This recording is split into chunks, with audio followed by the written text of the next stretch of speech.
ಎಲ್ಲರಿಗೂ ನಮಸ್ತೆ. ಇವತ್ತು ನಾವು ಸ್ಟಡಿ ಮಾಡುವಂತ ಟಾಪಿಕ್ ಕ್ಯಾಶ್ ಬಜೆಟ್. ಸೊ ಇನ್ನೊಂದು ಪ್ರಾಬ್ಲಮ್ ಅನ್ನು ನಾವು ಡಿಸ್ಕಷನ್ ಮಾಡುವ. ಅದರಲ್ಲಿ ಇರುವಂತದ್ದು ಈ ರೀತಿ ಕ್ವಶನ್ಸ್ ಇದೆ. Prepare the cash budget for 3 months ending 30th June 2017. So ಇಲ್ಲಿ ಫಸ್ಟ್ ಸೆಂಟೆನ್ಸ್ ಅಲ್ಲಿ ಜೂನ್ 30th ಅಂತ ಕೊಟ್ಟಿದ್ದಾರೆ. ಆದರೆ ಜೂನ್ ಮಂತಿಗೆ ಮಾತ್ರ ನಾವು ಇಲ್ಲಿ ಬಜೆಟ್ ಅನ್ನ ಪ್ರಿಪೇರ್ ಮಾಡ್ದೇನೆ 3 monthsಗೆ ಬಜೆಟ್ ಅನ್ನ ಪ್ರಿಪೇರ್ ಮಾಡಬೇಕಾಗುತ್ತೆ. ಅಂದ್ರೆ ಏಪ್ರಿಲ್, ಮೇ ಮತ್ತೆ ಜೂನ್ 3 months ಎಂಡ್ ಆಗೋದು ಯಾವಾಗ ಅಂದ್ರೆ 30th June ಅಂತ ಹೇಳಿದ್ದಾರೆ. ಆದ ಕಾರಣ ಏಪ್ರಿಲ್, ಮೇ ಮತ್ತೆ ಜೂನ್ಗೆ ನಾವು ಕ್ಯಾಶ್ ಬಜೆಟ್ ಅನ್ನ ಪ್ರಿಪೇರ್ ಮಾಡಬೇಕಾಗುತ್ತೆ. ಕ್ವಶನ್ ಅಲ್ಲಿ ನಮಗೆ ಮಂತ್ ಕೊಟ್ಟಿದ್ದಾರೆ, 5 monthsನ ಡೀಟೇಲ್ಸ್ ಕೊಟ್ಟಿದ್ದಾರೆ, February, March, April, May, June. So ಅದರಲ್ಲಿ ನಾವು ಕಾನ್ಸಂಟ್ರೇಟ್ ಮಾಡ್ಕೊಳ್ಳುವಂಥದ್ದು ಏಪ್ರಿಲ್, ಮೇ, ಜೂನ್. ಕೆಲವೊಂದು ಸಂದರ್ಭದಲ್ಲಿ ನಮಗೆ ಮಾರ್ಚ್ ಮತ್ತು ಫೆಬ್ರವರಿ ಕ್ಯಾಲ್ಕುಲೇಷನ್ ಸಹ ಬೇಕಾಗಿರುತ್ತೆ, ಇನ್ಫಾರ್ಮೇಶನ್ ಸಹ ಬೇಕಾಗಿರುತ್ತೆ. ಸೇಲ್ಸ್ ಕೊಟ್ಟಿದ್ದಾರೆ ಇನ್ನೊಂದು ಕಾಲಮಿನಲ್ಲಿ, ಮತ್ತೆ ಮಟೀರಿಯಲ್ಸ್ ಇಲ್ಲಿ ಏನು ಅಂತ ಹೇಳಿದ್ರೆ ರಾ ಮಟೀರಿಯಲ್ಸ್ ಅಂತ ಹೇಳಿ ಗಮನಿಸ್ಕೋಬಹುದು. ರಾ ಮಟೀರಿಯಲ್ಸ್ ಅಂತ ಬಂದಾಗ ಇದನ್ನ ನಾವು ಪರ್ಚೇಸಸ್ ಅಂತ ಹೇಳಿ ಪರಿಗಣಿಸಬೇಕಾಗುತ್ತೆ. ಸೊ ನೇರವಾಗಿ ನಮಗೆ ಇಲ್ಲಿ ಪರ್ಚೇಸಸ್ ಅಂತ ಹೆಡ್ಡಿಂಗ್ ಕೊಟ್ಟಿಲ್ಲ, ಬಟ್ ಮಟೀರಿಯಲ್ಸ್ ಅನ್ನೇ ಪರ್ಚೇಸಸ್ ಅಂತ ಹೇಳಿ ಟ್ರೀಟ್ ಮಾಡಬೇಕಾಗುತ್ತೆ. ನಂತರ ಕಾಲಮ್ ಇದ್ದಿದ್ದು ವೇಜಸ್. ಸೊ ಬೇರೆ ಬೇರೆ ತಿಂಗಳಿಗೆ ವೇಜಸ್ ಅನ್ನ ಕೊಟ್ಟಿದ್ದಾರೆ. Next is over head. So various over heads of that particular company has been given in the question. 8 adjustments they have given. First information is credit terms are sales or debtors. So ಇಲ್ಲಿ sales R debtors ಅಂತ ಹೇಳಿದ ತಕ್ಷಣನೇ ನಮಗೆ credit sales ಅನ್ನ ಗಮನಕ್ಕೆ ತಗೋಬೇಕಾಗುತ್ತೆ. 10% sales are on cash. So underline 10% cash. So 10% sales are on cash ಅಂತ ಹೇಳಿದ್ರೆ ಎಷ್ಟು ಟೋಟಲ್ ಸೇಲ್ಸ್ ಆಗಿದೆ ಪ್ರತಿ ಮಂತಿನಲ್ಲಿ, ಆ ಮಂತಿನಲ್ಲಿ ಇರುವಂತ ಸೇಲ್ಸ್ ಟೋಟಲ್ ಸೇಲ್ಸ್ ಅಲ್ಲಿ 10% ಏನಾಗಿರುತ್ತೆ, ಕ್ಯಾಶ್ ಸೇಲ್ಸ್ ಆಗಿರುತ್ತೆ. ಹಾಗಾದ್ರೆ ಉಳಿದ 90% ಏನಾಗಿರ್ಬೇಕಾಗುತ್ತೆ, credit sales ಆಗಿರ್ಬೇಕಾಗುತ್ತೆ. 50% are on credit and are collected next month and the balance in the following month. So ಇಲ್ಲಿ 90% ನಲ್ಲಿ ಈಗ ನೋಡಿ 10% ಕ್ಯಾಶ್ ಸೇಲ್ಸ್ ಆದ್ರೆ 10% ಕ್ಯಾಶ್ ಸೇಲ್ಸ್ ಆದ್ರೆ 90% ಏನಾಗಿರುತ್ತೆ, ಕ್ರೆಡಿಟ್ ಸೇಲ್ಸ್ ಆಗಿರುತ್ತೆ. ಆ 90% ಕ್ರೆಡಿಟ್ ಸೇಲ್ಸಿನಲ್ಲಿ 50% ಕ್ರೆಡಿಟ್ ಸೇಲ್ಸಿನ ಅಮೌಂಟು ಕಲೆಕ್ಟೆಡ್ ನೆಕ್ಸ್ಟ್ ಮಂತ್ ಅಂತ ಇದೆ. ಸೊ ನೆಕ್ಸ್ಟ್ ಮಂತ್ ಅಂಡರ್ಲೈನ್ ಮಾಡ್ಕೋಬೇಕಾಗುತ್ತೆ. ಆ್ಯಂಡ್ ದ ಬ್ಯಾಲೆನ್ಸ್ ಅಂತ ಹೇಳಿದ್ರೆ ಈಗ 90% ಕ್ರೆಡಿಟ್ ಸೇಲ್ಸ್, ಆ 90ಅಲ್ಲಿ 50 ಆಗಿದೆ, ಇನ್ನು ಬ್ಯಾಲೆನ್ಸ್ ಎಷ್ಟು ಉಳಿತದೆ, 40%. So 40% balance in the following month. So 40% credit sale ಏನಿದೆ ಅದು ಮುಂದಿನ ತಿಂಗಳಲ್ಲಿ ಕಲೆಕ್ಷನ್ ಆಗಿದೆ ಅಂತ ಹೇಳಿ ಇನ್ಫಾರ್ಮೇಶನ್ ಅನ್ನ ಕೊಟ್ಟಿದ್ದಾರೆ. ಸೊ ಇಲ್ಲಿ ಮುಂದಿನ ತಿಂಗಳಂತ ಫಾಲೋವಿಂಗ್ ಮಂತ್ ಅಂತ ಹೇಳಿದ್ರೆ ನೆಕ್ಸ್ಟ್ ಮಂತ್. ಸೊ ಈ ಫಾಲೋವಿಂಗ್ ಮಂತ್ ಅನ್ನು ಅಂಡರ್ಲೈನ್ ಮಾಡ್ಕೊಳ್ಳಿ. ಸೊ ಇಲ್ಲಿ ಆಲ್ರೆಡಿ 50% ನೆಕ್ಸ್ಟ್ ಮಂತ್ ಅಂತ ಕೊಟ್ಟಿದ್ದಾರೆ. ನೆಕ್ಸ್ಟ್ ಮಂತ್ ಅಲ್ಲದೆ ಅದರ ನೆಕ್ಸ್ಟ್ ಮಂತ್ ಏನಿದೆ ಅದನ್ನ ಇಲ್ಲಿ ಫಾಲೋವಿಂಗ್ ಮಂತ್ ಅಂದ್ರೆ 2 months ಅಂತ ಹೇಳಿ ನಾವು ಗಮನಿಸ್ಕೋಬೇಕಾಗತ್ತೆ. Second information credit terms, creditors ಅಂತ ಕೊಟ್ಟಿದ್ದಾರೆ. ಸೊ ಕ್ರೆಡಿಟರ್ಸ್ ಅಂತ ಹೇಳಿದ್ರು ಒಂದೇನೆ, ಪರ್ಚೇಸಸ್ ಅಂತ ಹೇಳಿದ್ರು ಇಲ್ಲಿ ಒಂದೇನೆ. ಸೊ ಕ್ರೆಡಿಟರ್ಸ್ 2 months ಅಂತ ಇದೆ, ಅಂದ್ರೆ ಏನ್ ನಾವು ಪರ್ಚೇಸ್ ಮಾಡಿದ್ದೇವೆ ಮಟೀರಿಯಲ್ ಅನ್ನ ಅದರ ಪೇಮೆಂಟ್ ನಾವು ಮಾಡ್ಲಿಕ್ಕಿದೆ, ಬಟ್ ಯಾವಾಗ ಮಾಡ್ತೇವೆ ಅಂತ ಹೇಳಿ ಪ್ರಾಮಿಸ್ ಮಾಡಿದ್ದೇವೆ, ಅದು 2 months ಆದ ನಂತರ ನಾವು ನಿಮ್ಗೆ ಪೇಮೆಂಟ್ ಅನ್ನ ಮಾಡ್ತೇವೆ ಅಂತ ಹೇಳಿ ಪ್ರಾಮಿಸ್ ಮಾಡಿದ್ದೇವೆ. ಸೊ ಇಲ್ಲಿ ಮಟೀರಿಯಲ್ಸ್ ಎಲ್ಲದನ್ನು ನಾವು ಕ್ರೆಡಿಟ್ ಪರ್ಚೇಸ್ ಮಾಡಿದ್ದೇವೆ, ಕ್ಯಾಶ್ ಪರ್ಚೇಸ್ ಬಗ್ಗೆ ಇಲ್ಲಿ ಇನ್ಫಾರ್ಮೇಶನ್ ಇಲ್ಲ, ಕ್ರೆಡಿಟರ್ಸ್ ಮಾತ್ರ ಕೊಟ್ಟಿದ್ದಾರೆ. So entire material which has been purchased it is made on the credit basis. So ಯಾವಾಗ ಪೇಮೆಂಟ್ ಮಾಡ್ತೇವೆ ಅಂದ್ರೆ when we are going to purchase from that month we have to calculate another 2 months. ಯಾವ month ಅಲ್ಲಿ ನಾವು purchase ಮಾಡಿದ್ದೇವೆ ಅದರ next 2 months ಅನ್ನ ಬಿಟ್ಟು ನಾವು ಏನ್ ಮಾಡ್ತೇವೆ, ಕ್ರೆಡಿಟರ್ಸಿಗೆ ಅಂದ್ರೆ ಸಪ್ಲೈ ಮಾಡಿದಂತ ರಾ ಮಟೀರಿಯಲ್ ಸಪ್ಲೈ ಮಾಡಿದಂತ ವ್ಯಕ್ತಿಗೆ ಪೇಮೆಂಟ್ ಅನ್ನ ಮಾಡ್ತೇವೆ. ವೇಜಸ್ ಹಾಫ್ ಮಂತ್ ಅಂತ ಕೊಟ್ಟಿದ್ದಾರೆ, ಕ್ವಾರ್ಟರ್ ಮಂತ್ ಅಂತ ಹೇಳಿ ಕೊಟ್ಟಿದ್ದಾರೆ. ಕ್ವಾರ್ಟರ್ ಮಂತ್ ಅಂತ ಹೇಳಿದ್ರೆ ಇಲ್ಲಿ 1 week. ಸೊ 1 week ಅನ್ನ ಬಿಟ್ಟು ಏನ್ ಮಾಡ್ತಾ ಇದ್ದಾರೆ, ನಾವು ವೇಜಸ್ ಅಮೌಂಟ್ ಅನ್ನ ಪೇ ಮಾಡ್ತೇವೆ. ಓವರ್ ಹೆಡ್ ಅಂತ ಬಂದಾಗ ಹಾಫ್ ಮಂತ್ ಅಂತ ಹೇಳಿ ತಗೊಳ್ತೇವೆ, ಅಂದ್ರೆ 15 ಡೇಸ್. ಇಲ್ಲಿ ಇದು 1/4 ವೇಜಸ್ ಏನಿದೆ ಅದು ಸೇಮ್ ಮಂತ್ ಅಲ್ಲಿ ಪೇಮೆಂಟ್ ಮಾಡ್ತೇವೆ. ಉಳಿದ 3/4 ಏನ್ ವೇಜಸ್ ಇದೆ ಅದನ್ನ ನಾವು ನೆಕ್ಸ್ಟ್ ಮಂತಿನಲ್ಲಿ ಪೇ ಮಾಡ್ತೇವೆ. ಇಲ್ಲಿಯೂ ಸಹ ಓವರ್ ಹೆಡ್ ಅಂತ ಬಂದಾಗ ಹಾಫ್ ಅಮೌಂಟ್ ಏನಿರುತ್ತೆ, ಓವರ್ ಹೆಡ್ಡಿನ ಹಾಫ್ ಅಮೌಂಟ್ ಏನಿದೆ ಅದು ಸೇಮ್ ಮಂತ್ ಅಲ್ಲಿ ಪೇ ಮಾಡ್ತೇವೆ. ಇನ್ನು ಉಳಿದ ಹಾಫ್ ಅಮೌಂಟ್ ಏನಿದೆ ಅದನ್ನ ನೆಕ್ಸ್ಟ್ ಮಂತ್ ಅಲ್ಲಿ ಪೇಮೆಂಟ್ ಮಾಡ್ತೇವೆ. Third adjustment, cash and bank balance. ನಮಗೆ ಇಲ್ಲಿ cash and bank balance as on 1st April 2017 ಅಂತ ಕೊಟ್ಟಿದ್ದಾರೆ. ಅಂದ್ರೆ ನಾವಿಲ್ಲಿ ಕ್ಯಾಶ್ ಬಜೆಟ್ ಪ್ರಿಪೇರ್ ಮಾಡೋದೇ ಏಪ್ರಿಲ್, ಮೇ ಮತ್ತೆ ಜೂನ್. ಆದ ಕಾರಣ ಇಲ್ಲಿ ಏಪ್ರಿಲಿನ ಓಪನಿಂಗ್ ಕ್ಯಾಶ್ ಬ್ಯಾಲೆನ್ಸ್ ನಮಗೆ ಕೊಟ್ಬಿಟ್ಟಿದ್ದಾರೆ. Opening cash balance is ₹6,000. Fourth adjustment ಹೋದಾಗ machinery will be installed in February 2017 at a cost of 96,000. So February month ಅಲ್ಲಿ ನಾವು ಯಾವುದೇ ಮಷಿನರಿಯನ್ನ ಪರ್ಚೇಸ್ ಮಾಡಿದ್ರು ಸಹ ಅದನ್ನ ಇಲ್ಲಿ ಗಮನಕ್ಕೆ ತಗೋಬಾರ್ದು, ಯಾಕಂದ್ರೆ ಆ ಫೆಬ್ರವರಿ ಮಂತಿಗೆ ನಾವು ಕ್ಯಾಶ್ ಬಜೆಟ್ ಅನ್ನ ಪ್ರಿಪೇರ್ ಮಾಡ್ತಾ ಇಲ್ಲ. ನೆಕ್ಸ್ಟ್ ಕಂಟಿನ್ಯೂ ಆಗುತ್ತೆ. ಏನು ಅಂದ್ರೆ monthly instalment of ₹2,000 is payable from April onwards. So underline April onwards and instalment 2,000 underline ಮಾಡ್ಕೊಳ್ಳಿ. ಸೊ ಇಲ್ಲಿ ಏನು ನಾವು 96,000 ಮಷಿನರಿ ಪರ್ಚೇಸ್ ಮಾಡಿದ್ದೇವೆ, ಅದರ ಇನ್ಸ್ಟಾಲ್ಮೆಂಟ್ ಕಂತನ್ನ ಪೇ ಮಾಡಬೇಕಾಗತ್ತೆ. ಯಾವಾಗ ಆ ಕಂತನ್ನ ನಾವು ಪೇ ಮಾಡೋದು ಶುರು ಮಾಡುತ್ತೇವೆ, ಇಲ್ಲಿ ಏಪ್ರಿಲ್ ಆನ್ವರ್ಡ್ಸ್ ಅಂತ ಹೇಳಿ ಕೊಟ್ಟಿದ್ದಾರೆ. ಸೊ ಏಪ್ರಿಲ್ ಅಲ್ಲಿ ನಾವು ಮಷಿನರಿ ಇನ್ಸ್ಟಾಲ್ಮೆಂಟ್ ಅಂತ ಹೇಳಿ 2,000 ತೋರಿಸ್ಬೇಕು. ಅದೇ ರೀತಿಯಾಗಿ ಮೇಗೂ ಸಹ 2,000 ಅಮೌಂಟ್, ಜೂನಿಗೂ ಸಹ 2,000, ಯಾಕಂದ್ರೆ ಅದು ಮಂತ್ಲಿ ಪೇಮೆಂಟ್ ಆಗಿರುತ್ತೆ instalment. Fifth is dividend at 5% on preference share capital of ₹20,000 will be payable in June. Underline June, underline 5% and underline 20,000. So ಕಂಪನಿಯವರು ಪ್ರಿಫರೆನ್ಸ್ ಶೇರ್ ಹೋಲ್ಡರ್ಸಿಗೆ ಡಿವಿಡೆಂಟ್ ಅನ್ನ ಕೊಡ್ತೇವೆ ಅಂತ ಹೇಳಿ ಡಿಕ್ಲೇರ್ ಮಾಡಿದ್ದಾರೆ. ಎಷ್ಟು ಅಂತ ಹೇಳಿದ್ರೆ 5% ಆನ್ ಕ್ಯಾಪಿಟಲ್ ₹20,000. ಸೊ 20,000 ಮೇಲೆ 5% ಡಿವಿಡೆಂಟ್ ಅನ್ನ ಪ್ರಿಫರೆನ್ಸ್ ಶೇರ್ ಹೋಲ್ಡರ್ಸಿಗೆ ಕೊಡ್ತಾ ಇದ್ದಾರೆ. ಯಾವ ಮಂತ್ ಅಲ್ಲಿ? ಜೂನ್. ಸೊ ನಾವು 3 ತಿಂಗಳ ಬಜೆಟ್ ಅನ್ನ ಪ್ರಿಪೇರ್ ಮಾಡಬೇಕಾದ್ರೆ ಜೂನ್ ಮಂತಿಗೆ ಮಾತ್ರ ಈ 20,000 ಮೇಲೆ 5% ಎಷ್ಟು ಬರುತ್ತೆ ಆ ಅಮೌಂಟ್ ಅನ್ನ ಡಿವಿಡೆಂಟ್ ಅಂತ ಹೇಳಿ ತೋರಿಸಬೇಕಾಗುತ್ತೆ. Advance to be received for the sale of vehicles ಅನ್ನ ಮಾರಾಟ ಮಾಡಿದ್ದೇವೆ, ಅದರಿಂದ ನಮಗೆ ಪಾರ್ಟಿಯಿಂದ ಅಥವಾ ಯಾರು ಪರ್ಚೇಸರ್ ಇದ್ದಾರೆ ಅವರಿಂದ ಅಡ್ವಾನ್ಸ್ ಸಿಕ್ಕಿದೆ. ಎಷ್ಟು ಅಂತ ಹೇಳಿದ್ರೆ 9,000. So underline advance received 9,000 June. So June month ಅಲ್ಲಿ ನಾವು 9,000 ಅಮೌಂಟ್ ಅನ್ನ ಅಡ್ವಾನ್ಸ್ ರೂಪದಲ್ಲಿ ರಿಸೀವ್ ಮಾಡಿದ್ದೇವೆ. ಸೊ ಅದು ಕ್ಯಾಶ್ ರಿಸೀಟ್ ಅಲ್ಲಿ ತೋರಿಸಬೇಕು ಜೂನ್ ಮಂತಿನಲ್ಲಿ ಮಾತ್ರ. Dividend from investment amounting to ₹1,000 are expected to be received in June. So ನಾವಿಲ್ಲಿ ಇನ್ವೆಸ್ಟ್ಮೆಂಟ್ ಮಾಡಿದ್ದೇವೆ ಬಂದಂತ ಪ್ರಾಫಿಟಿನಲ್ಲಿ. ಸೊ ಇನ್ವೆಸ್ಟ್ಮೆಂಟ್ ಮಾಡಿದ್ದಕ್ಕೆ ನಾವು ಡಿವಿಡೆಂಟ್ ಅನ್ನ ರಿಸೀವ್ ಮಾಡ್ಕೊಳ್ತಾ ಇದ್ದೇವೆ. ಸೊ ಎಷ್ಟು ಡಿವಿಡೆಂಡ್ ರಿಸೀವ್ ಮಾಡ್ತಾ ಇದ್ದೇವೆ? 1,000 ಅಮೌಂಟ್ ರಿಸೀವ್ ಮಾಡ್ತಾ ಇದ್ದೇವೆ. ಯಾವ ಮಂತ್ ಅಲ್ಲಿ? ಜೂನ್. ಸೊ 1,000 ಅಮೌಂಟ್ ಅಂಡರ್ಲೈನ್ ಮಾಡ್ಕೊಳ್ಳಿ, ಜೂನ್ ಅಂಡರ್ಲೈನ್ ಮಾಡ್ಕೊಳ್ಳಿ, ಮತ್ತೆ ಡಿವಿಡೆಂಡ್. ಸೊ ಈ ಡಿವಿಡೆಂಟ್ ಇಲ್ಲಿ ನಾವು ಬೇರೆ ಯಾರಿಗೂ ಪೇ ಮಾಡ್ತಾ ಇಲ್ಲ, ಇಲ್ಲಿ ನಾವು ಡಿವಿಡೆಂಟ್ ಅನ್ನ ರಿಸೀವ್ ಮಾಡ್ತಾ ಇದ್ದೇವೆ. ಆದ ಕಾರಣ ಕ್ಯಾಶ್ ರಿಸೀಟ್ ಅಲ್ಲಿ ಅದನ್ನ ಬರಿಬೇಕು, ಮತ್ತೆ ಜೂನ್ ಮಂತ್ ಅಲ್ಲಿ ಮಾತ್ರ ತೋರಿಸಬೇಕು. 8th point is something which relates to income tax. So income tax advance to be paid in June. Underline income tax paid, underline June and 2,000 rupees. So income tax ನಾವು ಕಟ್ತಾ ಇದ್ದೇವೆ ಯಾವ ಮಂತಿಗೆ ಅಂತ ಹೇಳಿದ್ರೆ June ಮಂತಿಗೆ ಕಟ್ತಾ ಇದ್ದೇವೆ.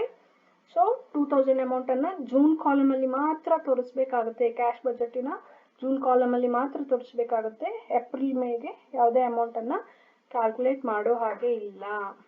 ಸೊ ಇದಿಷ್ಟು adjustment ಅಂತ ಬಂದಾಗ ಇಲ್ಲಿ ನೀವು ತುಂಬಾನೇ ಗಮನ ಕೊಡುವಂತ ಪಾಯಿಂಟ್ ಯಾವುದು ಅಂತ ಹೇಳಿದ್ರೆ ಫಸ್ಟ್ ಮತ್ತೆ ಸೆಕೆಂಡ್ ಇನ್ಫಾರ್ಮೇಶನ್ ಏನಿದೆ ಅದನ್ನ ಜಾಸ್ತಿ ಗಮನದಲ್ಲಿ ಇಟ್ಕೊಂಡು ವರ್ಕಿಂಗ್ ನೋಟ್ ಅನ್ನ ಸರಿಯಾಗಿ ಕ್ಯಾಲ್ಕುಲೇಟ್ ಮಾಡಬೇಕಾಗುತ್ತೆ. ಇವಾಗ ಸೊಲ್ಯೂಷನ್ ಪಾರ್ಟಿಗೆ ಹೋಗುವ.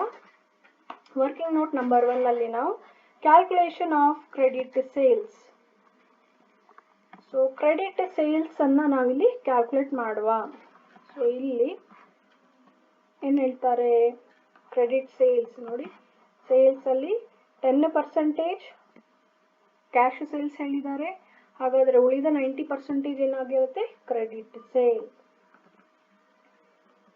ಸೊ ಇಲ್ಲಿ ಫೆಬ್ರವರಿ ಮಂತಿನ ಸೇಲ್ಸ್ ತಗೊಳ್ಳುವ.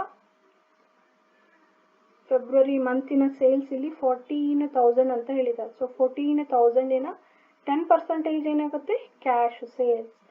14,000 90% ಏನಾಗಿರುತ್ತೆ? Credit sale. ಇಲ್ಲಿದೆ ನೋಡಿ, 14,000 10% ಕ್ಯಾಶ್ ಸೇಲ್ಸ್ ಮತ್ತೆ 90% 14,000 90% ಏನಾಗಿರುತ್ತೆ? ಕ್ರೆಡಿಟ್ ಸೇಲ್ ಆಗಿರುತ್ತೆ. ಮತ್ತೆ ಅದೇ ಪಾಯಿಂಟ್ ಕಂಟಿನ್ಯೂ ಆಗುತ್ತೆ. 50% on credit are collected next month. ಏನ್ 90% ಕ್ರೆಡಿಟ್ ಆಗಿದೆ ಅಲ್ವಾ, ಅದರಲ್ಲಿ 50% ಕ್ರೆಡಿಟ್ ಏನ್ ಇದೆ ಅದನ್ನ ನಾವು ನೆಕ್ಸ್ಟ್ ಮಂತ್ ಅಲ್ಲಿ ಕಲೆಕ್ಟ್ ಮಾಡ್ತಾ ಇದ್ದೇವೆ. ಸೊ ಇಲ್ಲಿ ನೋಡಿದಾಗ 90% ಕ್ರೆಡಿಟ್ ಸೇಲ್ಸ್ ಎಷ್ಟಾಗುತ್ತೆ? 12,600 ಆಗುತ್ತೆ. ಟೋಟಲ್ ಸೇಲ್ಸಿನ 90% ಅಂದ್ರೆ 12,600 ಆಗುತ್ತೆ.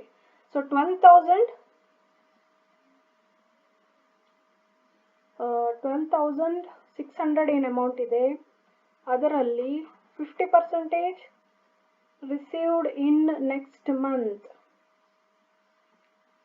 ಸೊ ಫೆಬ್ರವರಿನ ನೆಕ್ಸ್ಟ್ ಮಂತ್ ಏನಾಗುತ್ತೆ? ಮಾರ್ಚ್. ಸೊ 12,600 50% ಅಂದ್ರೆ 6,300. ಇನ್ನು ಬ್ಯಾಲೆನ್ಸ್ ಉಳಿತದಲ್ವಾ, ಇಲ್ಲಿ ನೋಡ್ಬೇಕು. And balance in the following month. So ಇಲ್ಲಿ ಇನ್ನು ಎಷ್ಟು ಉಳಿತದೆ? 90% ನಲ್ಲಿ 50% ನೆಕ್ಸ್ಟ್ ಮಂತ್ ಅಲ್ಲಿ ರಿಸೀವ್ ಆಗ್ತಾ ಇದೆ ಅಂತ ಇದ್ರೆ, ಮತ್ತೆ ಅದರ ಬ್ಯಾಲೆನ್ಸ್ ಅಂದ್ರೆ ರಿಮೈನಿಂಗ್ 50% ಅಲ್ವಾ. ಇಲ್ಲಿ 50% ಬ್ಯಾಲೆನ್ಸ್ ಇನ್ ಫಾಲೋವಿಂಗ್ ಮಂತ್. ಫಾಲೋವಿಂಗ್ ಅಂದ್ರೆ ಮಾರ್ಚಿನ ನೆಕ್ಸ್ಟ್ ಮಂತ್ ಯಾವ್ದಾಗಿರುತ್ತೆ? ಏಪ್ರಿಲ್ ಆಗಿರುತ್ತೆ. So 12,600 multiplied by 50% is equal to 6,300. So ಇದು ಕರೆಕ್ಟ್ ಇದೆಯಾ ಅಥವಾ ರಾಂಗ್ ಇದೆಯಾ ಅಂತ ಹೇಳಿ ನೀವು ಕ್ರಾಸ್ ಚೆಕ್ ಮಾಡ್ಬೋದು. ಈಗ 14,000 ಟೋಟಲ್ ಸೇಲ್ಸ್ ಆಗಿದೆ. ಅದರಲ್ಲಿ ಕ್ಯಾಶ್ ಸೇಲ್ಸ್ ಏನಿದೆ ಅದು ಎಷ್ಟು ಬರುತ್ತೆ? 1,400. ಇದರ 10% ಅಂದ್ರೆ 1,400. ಹಾಗಾದ್ರೆ ಬ್ಯಾಲೆನ್ಸ್ 12,600. ಸೊ ಇದು ಕ್ರೆಡಿಟ್ ಸೇಲ್ಸ್. ಈ ಕ್ರೆಡಿಟ್ ಸೇಲ್ಸಿನ 50% ನೆಕ್ಸ್ಟ್ ಮಂತ್ ರಿಸೀವ್ ಮಾಡ್ತೇವೆ. ಸೊ ಮಾರ್ಚ್ ಆಗುತ್ತೆ 6,300. ಮತ್ತೆ ಉಳಿದ ಬ್ಯಾಲೆನ್ಸ್, ಸೊ 50% ಆದ್ರೆ ಇನ್ನು 50% ಏನಿರುತ್ತೆ? ಮಾರ್ಚಿನ ಫಾಲೋವಿಂಗ್ ಮಂತ್ ಅಂದ್ರೆ ನೆಕ್ಸ್ಟ್ ಮಂತ್ ಏಪ್ರಿಲ್, ಆವಾಗ ನಾವು ರಿಸೀವ್ ಮಾಡ್ತೇವೆ 6,300. ಸೊ 6,300 ಪ್ಲಸ್ 6,300 12,600 ಆಗುತ್ತೆ. ಅದಕ್ಕೆ ನಾವು ಕ್ಯಾಶ್ ಸೇಲ್ಸ್ 1,400 ಅನ್ನು ಸೇರಿಸಿದಾಗ 14,000 ಆಗುತ್ತೆ. ಸೊ ಈ ರೀತಿಯಾಗಿ ಕ್ಯಾಲ್ಕುಲೇಷನ್ ಅನ್ನ ತೋರಿಸ್ಬೇಕಾಗುತ್ತೆ. ನೆಕ್ಸ್ಟ್ ಮಾರ್ಚ್ ಮಂತ್ಗೆ ಬರುವ. ಸೊ ಮಾರ್ಚ್ ಮಂತ್ ಅಲ್ಲಿ ಸೇಲ್ಸ್ ಆಗಿದೆ ಎಷ್ಟು? 15,000. ಸೊ 15,000 10% ಏನಾಗಿರುತ್ತೆ? ಕ್ಯಾಶ್ ಸೇಲ್ಸ್ ಆಗಿರುತ್ತೆ. ಅದು 1,500 ಬರುತ್ತೆ. ಬ್ಯಾಲೆನ್ಸ್ ಏನು? 15,000 90% ಏನಿದೆ, 15,000 90% ಏನಿದೆ ಅದು ಕ್ರೆಡಿಟ್ ಸೇಲ್ಸ್ ಆಗುತ್ತೆ. ಸೊ 15,000 90% 13,500. ಕ್ವೆಶ್ಚನ್ ಅಲ್ಲಿ ಮತ್ತೆ ಏನ್ ಹೇಳ್ತಾರೆ? 50% on credit collected next month. So ಏನ್ ಟೋಟಲ್ ಕ್ರೆಡಿಟ್ ಸೇಲ್ಸ್ ಆಗಿದೆ? ಏನ್ ಟೋಟಲ್ ಕ್ರೆಡಿಟ್ ಸೇಲ್ಸ್ 13,500 ಆಗಿದೆ. ಅದರಲ್ಲಿ 50% ನೆಕ್ಸ್ಟ್ ಮಂತ್ ರಿಸೀವ್ ಮಾಡ್ತಾ ಇದ್ದೇವೆ. ಸೊ ಮಾರ್ಚಿನ ನೆಕ್ಸ್ಟ್ ಮಂತ್ ಯಾವ್ದಾಗಿರುತ್ತೆ? ಏಪ್ರಿಲ್ ಆಗಿರುತ್ತೆ. ಇನ್ನು ಉಳಿದ ಬ್ಯಾಲೆನ್ಸ್ ಇಲ್ಲಿ ಹೇಳ್ತಾರೆ ನೋಡಿ, and balance in the following month. ಇನ್ನು ಉಳಿದ ಬ್ಯಾಲೆನ್ಸ್ ಅಂತ ಹೇಳಿದ್ರೆ 50%. So 50% in following month. So ಏಪ್ರಿಲಿನ ಫಾಲೋವಿಂಗ್ ಮಂತ್ ಅಂತ ಹೇಳಿದ್ರೆ ನೆಕ್ಸ್ಟ್ ಮಂತ್. ಏಪ್ರಿಲಿನ ನೆಕ್ಸ್ಟ್ ಮಂತ್ ಯಾವ್ದಾಗಿರುತ್ತೆ? ಮೇ. 50% ಕ್ಯಾಲ್ಕುಲೇಟ್ ಮಾಡಿದಾಗ 6,750. ಇವಾಗ ಏಪ್ರಿಲ್ ಮಂತ್ಗೆ ಹೋಗುವ. ಏಪ್ರಿಲ್ ಮಂತಿನ ಸೇಲ್ಸ್ ಎಷ್ಟಿದೆ ಟೋಟಲ್ 16,000. ಅದರಲ್ಲಿ 10% ಕ್ಯಾಶ್ ಸೇಲ್ಸ್ ಅಂದರೆ 1,600 ಹೊರಟೋಗುತ್ತೆ. ಉಳಿದ 90% ಕ್ರೆಡಿಟ್ ಸೇಲ್. ಇಲ್ಲಿ 16,000 90% ಕ್ರೆಡಿಟ್ ಸೇಲ್ಸ್ ಆಗುತ್ತೆ ಎಷ್ಟು 14,400. ಈ 14,400 ನಲ್ಲಿ 50% credit sales are collected next month. So ಇಲ್ಲಿ 14,400 ಅಲ್ಲಿ 50% ನೆಕ್ಸ್ಟ್ ಮಂತ್ ಕಲೆಕ್ಟ್ ಮಾಡ್ತಾ ಇದ್ದೇವೆ. ಸೊ ಏಪ್ರಿಲಿನ ನೆಕ್ಸ್ಟ್ ಮಂತ್ ಯಾವುದು ಮೇ. ಸೊ ಕ್ಯಾಲ್ಕುಲೇಟ್ ಮಾಡಿದಾಗ 7,200 ಬರುತ್ತೆ. ಮತ್ತೇನು ಹೇಳ್ತಾರೆ ಇಲ್ಲಿ balance in the following month. ಇನ್ನು ಉಳಿದದ್ದನ್ನು ನೆಕ್ಸ್ಟ್ ಮಂತಲ್ಲಿ ಕಲೆಕ್ಟ್ ಮಾಡ್ತಾರೆ. ಸೊ ಇನ್ನು ಉಳಿಯೋದೆಷ್ಟು 50%. ಸೊ ಬ್ಯಾಲೆನ್ಸ್ ಇನ್ ನೆಕ್ಸ್ಟ್ ಮಂತ್. ಫಾಲೋಯಿಂಗ್ ಮಂತ್ ಅಂದರೆ ನೆಕ್ಸ್ಟ್ ಮಂತ್. ಸೊ ಮೇನ ನೆಕ್ಸ್ಟ್ ಮಂತ್ ಯಾವುದಾಗುತ್ತೆ ಜೂನ್ ಆಗುತ್ತೆ. ಸೊ 50% ಕ್ಯಾಲ್ಕುಲೇಟ್ ಮಾಡಿದಾಗ 7,200. ಅದೇ ರೀತಿಯಾಗಿ ಮೇ ಮಂತಿನ ಕ್ಯಾಲ್ಕುಲೇಟ್ ಮಾಡಬೇಕಾಗುತ್ತೆ. ಮೇ ಮಂತಲ್ಲಿ ನಮಗೆ ಸೇಲ್ಸ್ ಆಗಿದ್ದು 17,000. ಸೊ 17,000 ಆದ ನಂತರ ಅದರಲ್ಲಿ 10% ಏನಿದೆ 1,700 ಅದು ಕ್ಯಾಶ್ ಸೇಲ್ಸ್ ಆಗಿರುತ್ತೆ. ಇನ್ನು ಉಳಿದ 90% ಏನು ತಗೋಬೇಕು ಕ್ರೆಡಿಟ್ ಸೇಲ್ಸ್. ಸೊ ಇಲ್ಲಿ ಬಂದಾಗ ಮೇ ನೋಡಿ ಟೋಟಲ್ ಸೇಲ್ಸ್ 17,000, ಅದರಲ್ಲಿ 90% ಏನಾಗುತ್ತೆ credit sales. So credit sales 15,300 ಆಗುತ್ತೆ. ಆ 15,300ನಲ್ಲಿ 50% ನೆಕ್ಸ್ಟ್ ಮಂತ್ ಕಲೆಕ್ಷನ್ ಅಂತ ಹೇಳಿದ್ದಾರೆ. ಮೇನ ನೆಕ್ಸ್ಟ್ ಮಂತ್ ಯಾವುದು ಜೂನ್. ಸೊ 15%. ಈ 15,300 50% ಕ್ಯಾಲ್ಕುಲೇಟ್ ಮಾಡಿದಾಗ 7,650. ಉಳಿದ ಬ್ಯಾಲೆನ್ಸ್ ಅನ್ನ ಫಾಲೋವಿಂಗ್ ಮಂತ್ ಅಂತ ಹೇಳಿದ್ದಾರೆ. ಸೊ ಬ್ಯಾಲೆನ್ಸ್ ಎಷ್ಟಾಗ್ತದೆ 50% ಇನ್ ದ ಫಾಲೋವಿಂಗ್ ಮಂತ್ ಅಂತ ಹೇಳಿದ್ರೆ ಜೂನಿನ ನೆಕ್ಸ್ಟ್ ಮಂತ್ ಜುಲೈ ಆಗುತ್ತೆ. ಸೊ 7,650. ಮತ್ತೆ ಜೂನ್ ಮಂತಿಗೆ ನಾವು ಕ್ಯಾಲ್ಕುಲೇಷನ್ ಮಾಡುವಂತ ಅಗತ್ಯ ಇಲ್ಲ. ಯಾಕೆ ಅಂತ ಹೇಳಿದ್ರೆ ಜೂನ್ ಮಂತಿನ ಸೇಲ್ಸ್ ಏನಿರುತ್ತೆ ಅದು ನೆಕ್ಸ್ಟ್ ಮಂತ್ ಕಲೆಕ್ಟ್ ಆಗುತ್ತೆ ಅಂತ ಕೊಟ್ಟಿದ್ದಾರೆ. ಸೊ ಜೂನಿನ ನೆಕ್ಸ್ಟ್ ಮಂತ್ ಜುಲೈ ಆಗುತ್ತೆ. ಸೊ ನಾವಿಲ್ಲಿ ಜುಲೈಗೆ ಕ್ಯಾಶ್ ಬಜೆಟ್ ಪ್ರಿಪೇರ್ ಮಾಡ್ತಾ ಇಲ್ಲ. ಆದ ಕಾರಣ ನಾವು ಕ್ಯಾಲ್ಕುಲೇಟ್ ಅನ್ನ ಇಗ್ನೋರ್ ಮಾಡಬೇಕಾಗುತ್ತೆ. So no need to calculate ಅಂತ ಹೇಳಿ ಇಲ್ಲಿ ನಾವು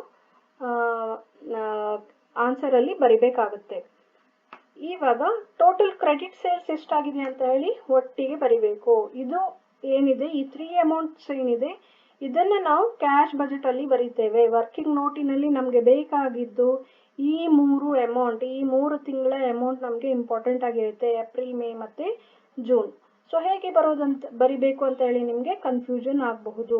ಏನ್ ಮಾಡಬೇಕು ಅಂತ ಹೇಳಿದ್ರೆ ಇಲ್ಲಿ ವರ್ಕಿಂಗ್ ನೋಟಿಗೆ ಹೋಗ್ಬಿಟ್ಟು ಕ್ರೆಡಿಟ್ ಸೇಲ್ಸ್ ಅಂತ ಬರ್ದಿದ್ದೀರಲ್ವಾ ಅಲ್ಲಿಗೆ ಹೋಗ್ಬಿಟ್ಟು ಏಪ್ರಿಲ್ ಎಲ್ಲಿದೆ ಆ ಅಮೌಂಟ್ ಅನ್ನು ಮಾತ್ರ ತಗೋಬೇಕು. ಸೊ ನೋಡ್ತಾ ಬಂದಾಗ ಇಲ್ಲಿ ಏಪ್ರಿಲ್ ಅಂತ ಇದೆ. ಸೊ ಏಪ್ರಿಲ್ಗೆ ಎಷ್ಟಿದೆ 6,300. ಸೊ ಅದನ್ನ ಇಲ್ಲಿ 6,300 ಏಪ್ರಿಲ್ ಅಂತ ಬರ್ದ್ಬಿಟ್ಟು 6,300 ಅಂತ ಬರಿಬೇಕು. ಮತ್ತೆ ಅಲ್ಲಿ ಏಪ್ರಿಲ್ ಇದೆ ಕ್ಯಾಲ್ಕುಲೇಷನ್ ಅಲ್ಲಿ ಅಂತ ನೋಡ್ಬೇಕು, ಇಲ್ಲಿ ಬರುತ್ತೆ. ಸೊ ಏಪ್ರಿಲ್ಗೆ ಎಷ್ಟು ಅಮೌಂಟ್ ಇದೆ 6,750. ಸೊ ಇಲ್ಲಿ ಬಂದ್ಬಿಟ್ಟು 6,750 ಅಂತ ಬರೀಬೇಕು. ಮತ್ತೆ ನೀವು ಇಲ್ಲಿ ಏಪ್ರಿಲ್ ನೋಡಿ, ಎಲ್ಲೂ ಏಪ್ರಿಲ್ ಮಂತ್ ಇಲ್ಲ. ಸೊ ಆದ ಕಾರಣ ಆ 2 ಅಮೌಂಟ್ ಅನ್ನ ಆಡ್ ಮಾಡಿದಾಗ ಏಪ್ರಿಲ್ ಮಂತ್ ಅಲ್ಲಿ ಕ್ರೆಡಿಟ್ ಸೇಲ್ ಆಗಿದ್ದು 13,050 ಅಂದ್ರೆ ಏಪ್ರಿಲ್ ಮಂತ್ ಅಲ್ಲಿ ಕಲೆಕ್ಟ್ ಆದಂತ ಡೆಟಾಸಿನಿಂದ ಬಂದಂತ ಹಣ. ನೆಕ್ಸ್ಟ್ ಮೇ, ಯಾಕಂದ್ರೆ ಕ್ಯಾಶ್ ಬಜೆಟ್ ಪ್ರಿಪೇರ್ ಮಾಡ್ತೇವೆ. ಮೇ ಮಂತಿನ ಅಮೌಂಟ್ ಎಷ್ಟು ಕ್ರೆಡಿಟ್ ಸೇಲ್ಸ್ ಅಮೌಂಟ್ ಎಷ್ಟು ಅಂತ ಹೇಳಿ ಇಲ್ಲಿ ಬರಬೇಕು. ವರ್ಕಿಂಗ್ ನೋಟಿಗೆ ಬಂದಾಗ ಮೇ ಮಂತ್ ಎಲ್ಲಿ ಕಾಣ್ತದೆ ಅಂತ ಹೇಳಿ ನೋಡ್ಬೇಕು. ಇಲ್ಲಿ ಮೇ ಅಂತ ಬರುತ್ತೆ. ಮೇಗೆ ನಾವು ಎಷ್ಟು ಅಮೌಂಟ್ ಕ್ಯಾಲ್ಕುಲೇಟ್ ಮಾಡಿದ್ದೇವೆ 6,750. ಸೊ ಇಲ್ಲಿ ನೋಡಿ ಮೇ ಅಂತ ಬರೆದ್ಬಿಟ್ಟು 6,750. ಮತ್ತೆ ಮೇ ಎಲ್ಲಿದೆ ನೋಡಬೇಕು, ಇಲ್ಲಿ ಇದೆ. ಸೊ ಮೇ ಎಷ್ಟಿದೆ 7,200. ಸೊ ಇಲ್ಲಿ 7,200 ಅಂತ ಬರೆದು ಆಡ್ ಮಾಡಿದಾಗ ಮೇ ಮಂತಿನ ಕ್ರೆಡಿಟ್ ಸೇಲ್ಸ್ ಅಥವಾ ಕಲೆಕ್ಷನ್ ಫ್ರಮ್ ಡೆಟರ್ಸ್ 13,950 ಅಂತ ಬರುತ್ತೆ. ನೆಕ್ಸ್ಟ್ ಜೂನಿಗೆ ಬಂದಾಗ ಎಲ್ಲಿ ಜೂನ್ ಇದೆ ಅಂತ ಫೈಂಡ್ ಔಟ್ ಮಾಡ್ಬೇಕು. ಇಲ್ಲಿ ಒಂದು ಜೂನ್ ಇದೆ. ಸೊ ಜೂನ್ 7,200 ಅಂತ ಇದೆ. ಸೊ ಆ ಅಮೌಂಟ್ ಅನ್ನ ಇಲ್ಲಿ 7,200 ಅಂತ ಬರ್ಕೊಳ್ಳಿ. ಮತ್ತೆ ಜೂನ್ ಹುಡುಕ್ಬೇಕು. ಇಲ್ಲಿ ಜೂನ್ ಉಂಟು, ಎಷ್ಟು 7,650. ಸೊ ಇಲ್ಲಿ ಬರ್ಕೊಂಡ್ವಿ 7,650. ಸೊ ಟೋಟಲ್ ಮಾಡಿದಾಗ 14,850. ಈ 3 ಅಮೌಂಟ್ ಏನಿದೆ ಅಲ್ವಾ 13,000, 13,000, 14,000 ಆಡ್ ಏನಿದೆ ಅದನ್ನ ನಾವಿಲ್ಲಿ ಕ್ಯಾಶ್ ಬಜೆಟ್ ಅಲ್ಲಿ ಪ್ರಿಪೇರ್ ಮಾಡ್ತೇವೆ, ರೆಕಾರ್ಡ್ ಮಾಡ್ತೇವೆ. ನೋಡಿ credit sales working note number 1 ನೋಡಿ 13 ಆಡ್ ಮತ್ತು 14,000 ಆಡ್ ಸಮಥಿಂಗ್, ಅಂದರೆ 13,000 ಮತ್ತು 14,000 ಮೇಲೆ ಬರುವಂಥ ಅಮೌಂಟನ್ನು ಇಲ್ಲಿ ಬರೀತೇವೆ. ಸೊ ಇದು working note number 1. Working note number 2 ಅಲ್ಲಿ ನಾವು ಕ್ರೆಡಿಟ್ ಪರ್ಚೇಸಸನ್ನು ಕ್ಯಾಲ್ಕುಲೇಟ್ ಮಾಡ್ತೇವೆ. ಆವಾಗ ಕ್ರೆಡಿಟ್ ಪರ್ಚೇಸಸ್ ಬಗ್ಗೆ ನಾವು ಇಲ್ಲಿ ಪಾಯಿಂಟ್ ನಂಬರ್ 2 ಅಲ್ಲಿ ಗಮನಿಸ್ಕೋಬೇಕಾಗುತ್ತೆ. ಪಾಯಿಂಟ್ ನಂಬರ್ 2 ಅಲ್ಲಿ ಕ್ರೆಡಿಟರ್ಸ್ 2 ಮಂತ್ ಅಷ್ಟೇ ಕೊಟ್ಟಿದ್ದಾರೆ. ಇಲ್ಲಿ ಕ್ರೆಡಿಟ್ ಪರ್ಚೇಸಸ್ ಬಗ್ಗೆ ಕ್ಯಾಶ್ ಪರ್ಚೇಸಸ್ ಬಗ್ಗೆ ಇನ್ಫಾರ್ಮೇಶನ್ ಇಲ್ಲ. ಆದ ಕಾರಣ ಏನು ಮಟೀರಿಯಲ್ಸ್ ಅನ್ನ ಪರ್ಚೇಸ್ ಮಾಡಿದ್ದೇವೆ ಅದೆಲ್ಲ ಕ್ರೆಡಿಟ್ ಪರ್ಚೇಸಸ್ ಅಂತ ಹೇಳಿ ಗಮನಿಸ್ಕೋಬೇಕಾಗುತ್ತೆ. ಸೊ ಕ್ರೆಡಿಟ್ ಪರ್ಚೇಸಸ್ ಪೇಮೆಂಟ್ ನಾವು ಮಾಡಲಿಕ್ಕಿದೆ. ಕ್ರೆಡಿಟ್ ಪರ್ಚೇಸ್ ಮಾಡಿದಾಗ ನಾವು ಹಣವನ್ನ ಸಪ್ಲೈಯರಿಗೆ ಪೇಮೆಂಟ್ ಮಾಡಬೇಕು. ಸೊ ನಾವು ಸಪ್ಲೈಯರ್ ಇಂದ ಟೈಮ್ ಅನ್ನ ಕೇಳ್ತಾ ಇದ್ದೇವೆ. ಎಷ್ಟು ಟೈಮ್ ಕೇಳ್ತಾ ಇದ್ದೇವೆ? 2 ಮಂತ್ಸ್ ಟೈಮ್ ಪೀರಿಯಡ್ ಕೇಳ್ತಾ ಇದ್ದೇವೆ. ಅಂದ್ರೆ ಈಗ ಫೆಬ್ರವರಿಗೆ ಸಪೋಸ್ ಮಟೀರಿಯಲ್ ಪರ್ಚೇಸ್ ಆಗಿದೆ ಅಂತ ಇದ್ರೆ ಮಾರ್ಚ್ ಏಪ್ರಿಲ್ಗೆ ಪೇಮೆಂಟ್ ಮಾಡ್ತೇವೆ. ಮಾರ್ಚ್ ಅಲ್ಲಿ ನಾವು ಮಟೀರಿಯಲ್ 9,000 ಪರ್ಚೇಸ್ ಆಗಿದೆ ಅಂತ ಇದ್ರೆ ಅದನ್ನ 2 ಮಂತ್ಸ್ ಬಿಟ್ಟು ಮೇ ಅಲ್ಲಿ ಪೇಮೆಂಟ್ ಮಾಡ್ತೇವೆ. ಏಪ್ರಿಲ್ ಅಲ್ಲಿ ಪರ್ಚೇಸಸ್ 9,200 ಆದ್ರೆ ಅದನ್ನ ಜೂನ್ ಅಲ್ಲಿ ಮಾಡ್ತೇವೆ. ಈ ರೀತಿಯಾಗಿ 2 ಮಂತ್ಸಿನ ಅವಕಾಶ ನಾವು ಇಲ್ಲಿ ಸಪ್ಲೈಯರ್ ಇಂದ ಕೇಳ್ತಾ ಇದ್ದೇವೆ. ಸೊ ವರ್ಕಿಂಗ್ ನೋಟ್ ನಂಬರ್ 2ಗೆ ಹೋದಾಗ ಇಲ್ಲಿ ಬರೀತೇವೆ ಫೆಬ್ರವರಿ, ಮಾರ್ಚ್, ಏಪ್ರಿಲ್, ಮೇ ಅಂತ ಬರ್ಕೊಂಡು ಫೆಬ್ರವರಿಗೆ ಎಷ್ಟು ಮಟೀರಿಯಲ್ ಪರ್ಚೇಸ್ ಆಗಿದೆ ಅಂತ ಹೇಳಿ ನೋಡಬೇಕು. ಸೊ ಫೆಬ್ರವರಿಯಲ್ಲಿ ಮಟೀರಿಯಲ್ ಪರ್ಚೇಸ್ ಆಗಿದ್ದು 9,000. 2 ತಿಂಗಳ ಬಿಟ್ಟು ನಾವು ಅದರ ಪೇಮೆಂಟ್ ಮಾಡ್ತೇವೆ. So March, April. So April ತಿಂಗಳಲ್ಲಿ 9,600 ಅಮೌಂಟ್ ಅನ್ನ ಪೇ ಮಾಡ್ತೇವೆ. ಇಲ್ಲಿ ನೋಡಿ 9,600 ಅಮೌಂಟ್ ಅನ್ನ ಇಲ್ಲಿ ನಾವು ಪೇ ಮಾಡ್ತೇವೆ. ಫೆಬ್ರವರಿ ಮಂತಿಗೆ ಸಂಬಂಧಪಟ್ಟಂತದ್ದನ್ನ 9,600 ಏನಿದೆ ಪೇಮೆಂಟ್ ಆಫ್ಟರ್ 2 ಮಂತ್ಸ್ 2 ತಿಂಗಳು ಬಿಟ್ಟು ಪೇ ಮಾಡ್ತೇವೆ. So March, April. So April ತಿಂಗಳಿನ ಕ್ರೆಡಿಟ್ ಪರ್ಚೇಸ್ ಎಷ್ಟು ಅಂತ ಹೇಳಿದ್ರೆ 9,600. ಹಾಗೆ ನಾವು ಕ್ವಶನಿಗೆ ಹೋಗಬೇಕು. ಮಾರ್ಚ್ ಅಲ್ಲಿ ಎಷ್ಟು ಪರ್ಚೇಸ್ ಆಗಿದೆ? 9,000 ಪರ್ಚೇಸ್ ಆಗಿದೆ. 2 ತಿಂಗಳ ಅವಕಾಶ ಕೇಳ್ತಾ ಇದ್ದೇವೆ. ಸೊ ಅದು ಯಾವಾಗ ಹೋಗ್ತದೆ? ಇಲ್ಲಿ ನೋಡಿ ಮಾರ್ಚ್ಗೆ 9,000 ಮಟೀರಿಯಲ್ ಪರ್ಚೇಸ್ ಆಗಿದೆ. ಅದರ ಪೇಮೆಂಟ್ 2 ತಿಂಗಳ ನಂತರ. So March, April, May. So ಮೇಗೆ ನಾವು ಪೇಮೆಂಟ್ ಮಾಡ್ತಾ ಇದ್ದೇವೆ. ಮೇ ಕೊನೆಯಲ್ಲಿ ಪೇಮೆಂಟ್ ಅನ್ನ ಮಾಡ್ತಾ ಇದ್ದೇವೆ. ನೆಕ್ಸ್ಟ್ ಏಪ್ರಿಲ್ಗೆ ಬರಬೇಕು. ಏಪ್ರಿಲ್ಗೆ ಬಂದಾಗ ಮಟೀರಿಯಲ್ ಎಷ್ಟು ಪರ್ಚೇಸ್ ಆಗಿದೆ? ಏಪ್ರಿಲ್ ಅಲ್ಲಿ ಮಟೀರಿಯಲ್ ಪರ್ಚೇಸ್ ಆಗಿದ್ದು 9,200. ಇದನ್ನ 2 ತಿಂಗಳ ಬಿಟ್ಟು ನಾವು ಪೇಮೆಂಟ್ ಮಾಡ್ತಾ ಇದ್ದೇವೆ. ಸೊ ಏಪ್ರಿಲ್ ಅಲ್ಲಿ 9,200 ಏನು ಪರ್ಚೇಸ್ ಮಾಡಿದ್ದೇವೆ. 2 ತಿಂಗಳು ಬಿಟ್ಟಾಗ ಮೇ ಮತ್ತೆ ಜೂನ್. ಸೊ ಜೂನ್ ಕೊನೆಯಲ್ಲಿ ಪೇಮೆಂಟ್ ಅನ್ನ ಮಾಡ್ತಾ ಇದ್ದೇವೆ. ನೆಕ್ಸ್ಟ್ ಮೇ ತಿಂಗಳಲ್ಲಿ ಪರ್ಚೇಸ್ ಆಗಿದ್ದು ಎಷ್ಟು ಅಂತ ನೋಡಬೇಕು. ಮಟೀರಿಯಲ್ ಮೇ ತಿಂಗಳಲ್ಲಿ ಪರ್ಚೇಸ್ ಆಗಿದ್ದು 10,000. ಅದನ್ನ 2 ತಿಂಗಳ ಅವಕಾಶವನ್ನ ತಗೊಂಡು ನಾವು ಪೇಮೆಂಟ್ ಮಾಡ್ತೇವೆ. ಸೊ ಅದು ಯಾವಾಗ ಹೋಗ್ತದೆ? ಜೂನ್ ಮತ್ತೆ ಜುಲೈ ಎಂಡಿಗೆ ಅಲ್ವಾ. ಮೇನ ನೆಕ್ಸ್ಟ್ 2 ಮಂತ್ಸ್ ಅಂತ ಬಂದ್ರೆ ಜುಲೈ ಬರುತ್ತೆ. ಸೊ ಜುಲೈಗೆ ಇಲ್ಲಿ ಕ್ಯಾಶ್ ಬಜೆಟ್ ಅನ್ನ ಪ್ರಿಪೇರ್ ಮಾಡ್ತಾ ಇಲ್ಲ. ಆದ ಕಾರಣ ಇಲ್ಲಿ May month no need to calculate ಅಂತ ಬರೆದಿದ್ದೇವೆ. ಸೊ ನಾವಿಲ್ಲಿ 3 ಮಂತ್ಸ್ ಇನ್ನ ಕ್ಯಾಶ್ ಬಜೆಟ್ ಪ್ರಿಪೇರ್ ಮಾಡ್ತಾ ಇದ್ದೇವೆ.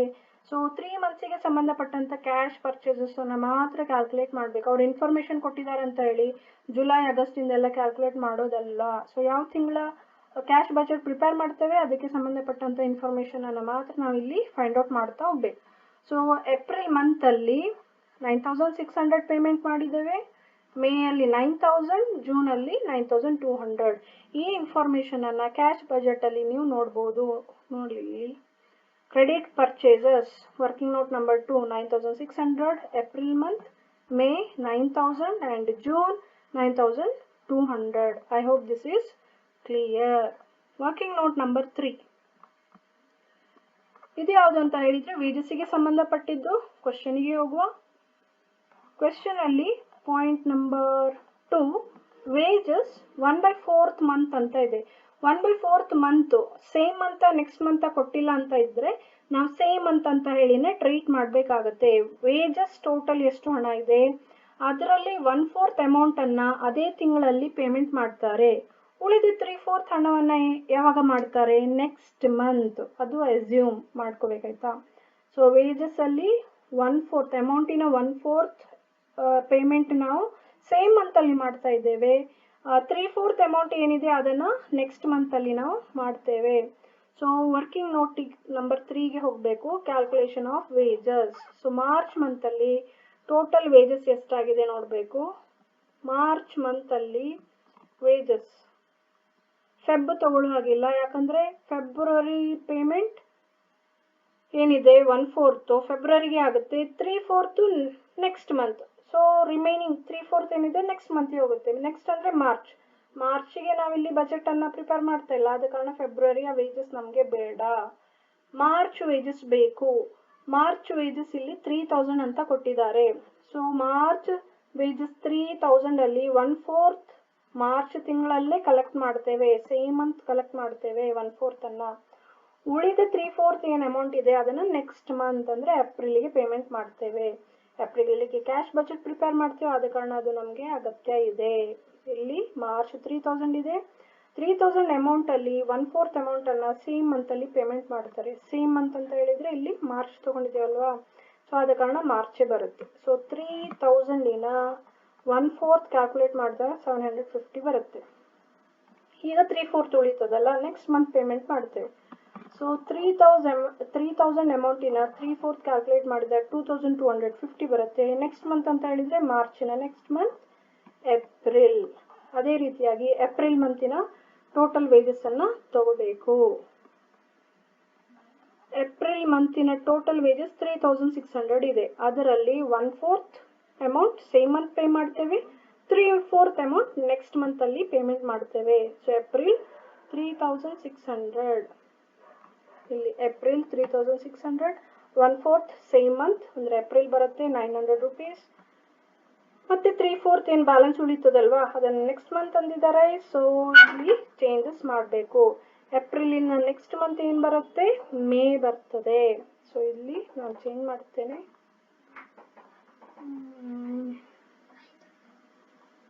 ನೆಕ್ಸ್ಟ್ ಇಲ್ಲಿ ನಾನು ಇದನ್ನು ಮೇ ಅಂತ ತಗೊಳ್ಳಿ, ಆಮೇಲೆ ನಾನು ಕರೆಕ್ಷನನ್ನು ಮಾಡ್ತೇನೆ. ಇದು ಮೇ ಅಂತ ಹೇಳಿ ನೀವು ಕನ್ಸಿಡರ್ ಮಾಡಿ ಆಯಿತಾ. 3/4 ನೆಕ್ಸ್ಟ್ ಮಂತ್ ಮೇ ಅಂತ ಹೇಳಿ ಕನ್ಸಿಡರ್ ಮಾಡಿ, ಆಮೇಲೆ ಮೇಲ್ ಸ್ಲೈಡಿಗೆ ಹೋಗ್ಬಿಟ್ಟು ಅಲ್ಲಿ ನಾನು ಕರೆಕ್ಷನ್ ಮಾಡ್ತೇನೆ. ಸೊ 3400 3/4 ಎಷ್ಟಾಗುತ್ತೆ, 2700. ನೆಕ್ಸ್ಟ್ ಏಪ್ರಿಲ್ ಆದಮೇಲೆ ಮೇಗೆ ಹೋಗುವ. ಮೇ ಅಲ್ಲಿ ಟೋಟಲ್ ವೇಜಸ್ ನೋಡಬೇಕು. ಮೇ ಅಲ್ಲಿ ಟೋಟಲ್ ವೇಜಸ್, ಮೇ ಮಂತಿನ ಟೋಟಲ್ ವೇಜಸ್ 3200 ಇದೆ. ಅದರಲ್ಲಿ 1/4 ಸೇಮ್ ಮಂತ್ ಪೇ ಮಾಡ್ತೇವೆ, 3/4 next month. So 1/4 same month ಅಂತ ಹೇಳಿದರೆ ಮೇ ಬರುತ್ತೆ, 3/4 ನೆಕ್ಸ್ಟ್ ಮಂತ್ ಅಂದರೆ ಜೂನ್. ಸೊ 3200 1/4 800 ಆಗುತ್ತೆ, 3200 3/4 ಎಷ್ಟಾಗುತ್ತೆ, 2400. ಅದೇ ರೀತಿಯಾಗಿ ಜೂನಿಗೂ ಸಹ ಕ್ಯಾಲ್ಕುಲೇಟ್ ಮಾಡಬೇಕು. ಜೂನ್ ಅಂತ ಬಂದಾಗ ವೇಜಸ್ ಎಷ್ಟಿದೆ, 6000 ಅಮೌಂಟ್ ಇದೆ. ಸೊ 6000 1/4 ನಾವು ಅದೇ ತಿಂಗಳಲ್ಲಿ ಪೇ ಮಾಡ್ತೇವೆ. So June. ಮತ್ತೆ ಉಳಿದ 3/4 ಏನಿದೆ ನೆಕ್ಸ್ಟ್ ಮಂತಿಗೆ ಪೇ ಮಾಡ್ತೇವೆ. ಜುಲೈ ಬರ್ತದೆ. ನೋ ನೀಡ್ ಟು ಕ್ಯಾಲ್ಕುಲೇಟ್, ಯಾಕಂದರೆ ಜುಲೈ ತಿಂಗಳಿಗೆ ನಾವು ಕ್ಯಾಶ್ ಬಜೆಟ್ ಪ್ರಿಪೇರ್ ಮಾಡೋದಿಲ್ಲ. ಇವಾಗ ನಾವು 3 ತಿಂಗಳ ಬಜೆಟ್ ಪ್ರಿಪೇರ್ ಮಾಡ್ತೇವೆ. ಸೊ ಆ ಇನ್ಫಾರ್ಮೇಷನ್ ಮಾತ್ರ ಗಮನಕ್ಕೆ ತಗೋಬೇಕು. ಸೊ ಇಲ್ಲಿ ನೋಡ್ತಾ ಬರಬೇಕು. ಎಲ್ಲೆಲ್ಲಿ ಏಪ್ರಿಲ್ ಇದೆ ಆ ಅಮೌಂಟ್ ತಗೊಳ್ಳಿ. ಸೊ ಏಪ್ರಿಲ್ ಇಲ್ಲಿ ಬಂತು 3250 ಮತ್ತು 900. ಸೊ 2250 ಮತ್ತು 900 3150 ಟೋಟಲ್ ಆಗುತ್ತೆ ಏಪ್ರಿಲ್ ಮಂತಲ್ಲಿ ಪೇ ಮಾಡಿದಂಥ ವೇಜಸ್. ನೆಕ್ಸ್ಟ್ ಮೇ ಮಂತಿಗೆ ಬರುವ, ಇದು ಮೇ ಅಂತ ಹೇಳಿದ್ದೆ ನಾನು, ಕರೆಕ್ಷನ್ ಮಾಡ್ಕೊಳ್ಳಿ ಅಂತ ಹೇಳ್ಬಿಟ್ಟು. ಸೊ ಮೇ 2700 ಇದೆ, ಮತ್ತು ಇಲ್ಲಿ ಮೇ 800 ಇದೆ. ಸೊ 2700 800 ಆ್ಯಡ್ ಮಾಡಿದಾಗ ಮೇ ಮಂತಲ್ಲಿ ನಾವು ವೇಜಸ್ ಪೇ ಮಾಡಿದ್ದು 3500. ನೆಕ್ಸ್ಟ್ ಜೂನ್ ಎಷ್ಟಿದೆ, 2400 ಮತ್ತು ಜೂನ್ 2400. ಸೊ ಇಲ್ಲಿ ಆ್ಯಡ್ ಮಾಡಿದಾಗ ಟೋಟಲ್ ಜೂನ್ ಮಂತಲ್ಲಿ ನಾವು ವೇಜಸ್ ಪೇಮೆಂಟ್ ಮಾಡಿದ್ದು 4800. Working note number 4 over head ಅಂತ ಇದೆ. ಸೊ ಓವರ್ ಹೆಡ್ ಬಗ್ಗೆ ಏನು ಅಡ್ಜಸ್ಟ್ಮೆಂಟ್ ಕೊಟ್ಟಿದ್ದಾರೆ ಕ್ವಶನ್ಗೆ ಹೋಗಿ ನೋಡುವ. ಸೊ ಕ್ವಶನಲ್ಲಿ ಏನು ಹೇಳ್ತಾರೆ, ಓವರ್ ಹೆಡ್ ಹಾಫ್ ಮಂತ್ ಅಂತ ಹೇಳಿದ್ದಾರೆ. ಅಂದರೆ ಓವರ್ ಹೆಡ್ಡಲ್ಲಿ ಏನೇನು ಅಮೌಂಟ್ ಇದೆ ಅದರ 15% ಏನಿದೆ ಸೇಮ್ ಮಂತ್. ಇಲ್ಲಿ ಹಾಫ್ ಮಂತ್ ಕೊಟ್ಟಿದ್ದಾರೆ, ಸೇಮ್ ಮಂತ ನೆಕ್ಸ್ಟ್ ಅಂತ ಕೊಡಲಿಲ್ಲ ಅಂತ ಇದ್ದರೆ ನಾವೇನು ಎಸ್ಯೂಮ್ ಮಾಡ್ತೇವೆ, ಓವರ್ ಹೆಡ್ಡಿನ ಟೋಟಲ್ ಅಮೌಂಟಿನಲ್ಲಿ 50% ಅಮೌಂಟನ್ನು ಸೇಮ್ ಮಂತಲ್ಲಿ ಪೇ ಮಾಡ್ತಾರೆ. ಹಾಗಾದರೆ ಇನ್ನು ಉಳಿದ 50% ಯಾವಾಗ ಪೇ ಮಾಡ್ತಾರೆ, ನೆಕ್ಸ್ಟ್ ಮಂತಲ್ಲಿ ಪೇಮೆಂಟ್ ಮಾಡ್ತಾರೆ. ಅದನ್ನು ವರ್ಕಿಂಗ್ ನೋಟ್ ನಂಬರ್ 4 ನಾವು ನೋಡ್ತೇವೆ. ಇಲ್ಲಿ ನೋಡಿ, working note number 4 calculation of payment of over head. February ಅಗತ್ಯ ಇಲ್ಲ, ಯಾಕಂದ್ರೆ ಫೆಬ್ರವರಿಯ ಓವರ್ ಹೆಡ್ ಅರ್ಧವನ್ನ ಅದೇ ಫೆಬ್ರವರಿ ಪೇ ಮಾಡ್ತೇವೆ, ಇನ್ನು ಅರ್ಧವನ್ನ ನೆಕ್ಸ್ಟ್ ಅಂದ್ರೆ ಮಾರ್ಚಿಗೆ ಪೇ ಮಾಡ್ತೇವೆ. ಇಲ್ಲಿ ಮಾರ್ಚಿನ ಕ್ಯಾಶ್ ಬಜೆಟ್ ಪ್ರಿಪೇರ್ ಮಾಡ್ತಾ ಇಲ್ಲ, ಆದ ಕಾರಣ ಫೆಬ್ರವರಿ ಕ್ಯಾಲ್ಕುಲೇಷನ್ ಬೇಡ, ಮಾರ್ಚಿಗೆ ಬರಬೇಕು. ಮಾರ್ಚಿನ ಟೋಟಲ್ ಓವರ್ ಹೆಡ್ ಕ್ವಶನ್ ಅಲ್ಲಿ ನಮಗೆ 1900 ಅಂತ ಕೊಟ್ಟಿದ್ದಾರೆ. ಸೊ ಅದರ 50% ಸೇಮ್ ಮಂತ್ ನಾವು ಪೇ ಮಾಡ್ತೇವೆ. ಅಂದ್ರೆ ಇಲ್ಲಿ ಮಾರ್ಚ್ ಇದೆ, ಸೇಮ್ ಮಂತ್ ಅಂದ್ರೆ ಮಾರ್ಚ್. ಇನ್ನು ಉಳಿದ 50% ಏನಿದೆ, ಇದು 1/2 ಅಂತ ಹೇಳಿದ್ರು ಒಂದೇನೆ, 50% ಅಂತ ಹೇಳಿದ್ರು ಒಂದೇನೆ, ಅದನ್ನ ನೆಕ್ಸ್ಟ್ ಮಂತ್ ಅಲ್ಲಿ ಪೇಮೆಂಟ್ ಮಾಡ್ತೇವೆ. ಸೊ ಮಾರ್ಚಿನ ನೆಕ್ಸ್ಟ್ ಮಂತ್ ಯಾವ್ದಾಗುತ್ತೆ, ಏಪ್ರಿಲ್. ಸೊ 800 ಆಗುತ್ತೆ. ಅದೇ ರೀತಿಯಾಗಿ ಏಪ್ರಿಲ್ ಬರ್ತೇವೆ. ಏಪ್ರಿಲಿನ ಓವರ್ ಹೆಡ್ ಕ್ವಶನ್ ಅಲ್ಲಿ ಕೊಟ್ಟ ಹಾಗೇನೆ 2000 ಇದೆ, ಇಲ್ಲಿ ನೋಡ್ಬೇಕು. ಏಪ್ರಿಲ್ 2000 ಓವರ್ ಹೆಡ್ ಅಂತ ಕೊಟ್ಟಿದ್ದಾರೆ. ಸೊ 2000 ಓವರ್ ಹೆಡ್ಡಿನ 50% ಏನಿದೆ 1000 ಆಗುತ್ತೆ. ಸೇಮ್ ಮಂತ್ ಪೇಮೆಂಟ್ ಮಾಡ್ತೇವೆ, ಏಪ್ರಿಲ್ ಅಂತ ತಗೋಬೇಕು. ಉಳಿದ ಹಣವನ್ನ ನೆಕ್ಸ್ಟ್ ಮಂತ್, ಉಳಿದಂದ್ರೆ ಇನ್ನು ಅರ್ಧ, ಇನ್ನು ಹಾಫ್ ಏನಿದೆ 1000 ಬರ್ತದೆ, ಅದನ್ನ ಮೇ ಮಂತ್, ನೆಕ್ಸ್ಟ್ ಮಂತ್ ಅಂದ್ರೆ ಮೇ. ಅದೇ ತರ ಮೇ ಅಲ್ಲಿ ಟೋಟಲ್ ಓವರ್ ಹೆಡ್ 2200 ಇದೆ, 50% ಅಂದ್ರೆ 1100 ಸೇಮ್ ಮಂತ್ ಅಂದ್ರೆ ಮೇಗೆ ನಾವು ಪೇ ಮಾಡ್ತೇವೆ. ಇನ್ನು ಉಳಿದ 50% 1100 ಅದನ್ನ ನೆಕ್ಸ್ಟ್ ಮಂತ್ ಪೇ ಮಾಡ್ತೇವೆ. ಸೊ ಮೇನ ನೆಕ್ಸ್ಟ್ ಮಂತ್ ಯಾವ್ದಾಗುತ್ತೆ, ಏಪ್ರಿಲ್ ಮತ್ತೆ ಜೂನ್. ಸೊ ಜೂನ್ ಸಹ ಇಲ್ಲಿ ಟೋಟಲ್ ಓವರ್ ಹೆಡ್ 2300 ಆಗುತ್ತೆ, ಅದರ 50% 1150 ಸೇಮ್ ಮಂತ್ ಅಲ್ಲಿ ಪೇ ಮಾಡ್ತೇವೆ ಅಂದ್ರೆ ಜೂನ್. ಉಳಿದ 50% ಏನು ನೆಕ್ಸ್ಟ್ ಮಂತ್ ಅಂತ ಹೇಳಿದ್ದಾರೆ, ಜುಲೈ. ಸೊ ಇದು ಅಗತ್ಯ ಇಲ್ಲ, no need to calculate. July ಮಂತಿನ ಓವರ್ ಹೆಡ್ ಅನ್ನ ಕ್ಯಾಲ್ಕುಲೇಟ್ ಮಾಡುವಂತ ಅಗತ್ಯ ಇಲ್ಲ. ಈಗ ಏಪ್ರಿಲ್. ಸೊ ವರ್ಕಿಂಗ್ ನೋಟಿಗೆ ಹೋಗ್ಬಿಟ್ಟು ಏಪ್ರಿಲ್ ಎಲ್ಲೆಲ್ಲಿ ಇದೆ ನೋಡಿ, ಇಲ್ಲಿ ಏಪ್ರಿಲ್ 800, ಏಪ್ರಿಲ್ 1000. ಸೊ ಇಲ್ಲಿ ಏಪ್ರಿಲ್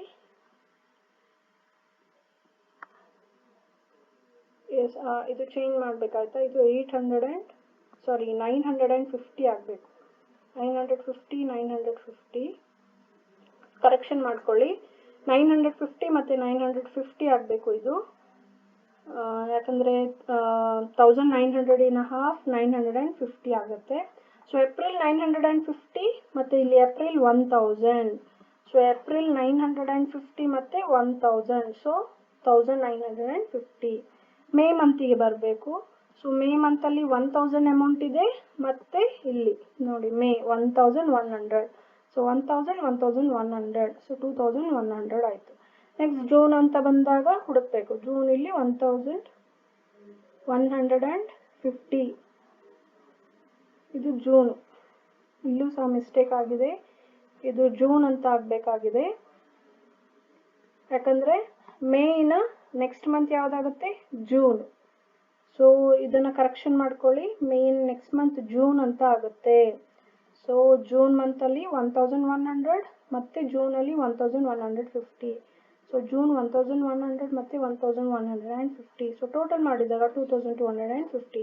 ಈ ಮೂರು ಅಮೌಂಟ್ ಏನಿದೆ ಅಲ್ವಾ, 1500 ಚಿಲ್ಲರೆ, 2000 ಚಿಲ್ಲರೆ ಮತ್ತೆ 2000 ಚಿಲ್ಲರೆ ನಮಗೆ ಕ್ಯಾಶ್ ಬಜೆಟ್ ಅಲ್ಲಿ ಬರೀಬೇಕು. ನೋಡಿ wages working note number, sorry overhead working note number 4. 1000 ಚಿಲ್ಲರೆ, 2000 ಚಿಲ್ಲರೆ ಮತ್ತೆ 2000 ಚಿಲ್ಲರೆ. ಇವಾಗ ನೆಕ್ಸ್ಟ್ ಅಡ್ಜಸ್ಟ್ಮೆಂಟಿಗೆ ಹೋಗ್ಬೇಕು.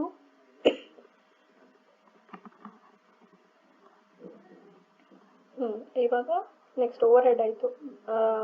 ಬ್ಯಾಂಕ್ ಬ್ಯಾಲೆನ್ಸ್ ಕೊಟ್ಟಿದ್ದಾರೆ 6000, ಕ್ಯಾಶ್ ಬಜೆಟ್ ಅಲ್ಲಿ ಬರೀಬೇಕು ಓಪನಿಂಗ್ ಬ್ಯಾಲೆನ್ಸ್ ಅಂತ ಹೇಳ್ಬಿಟ್ಟು.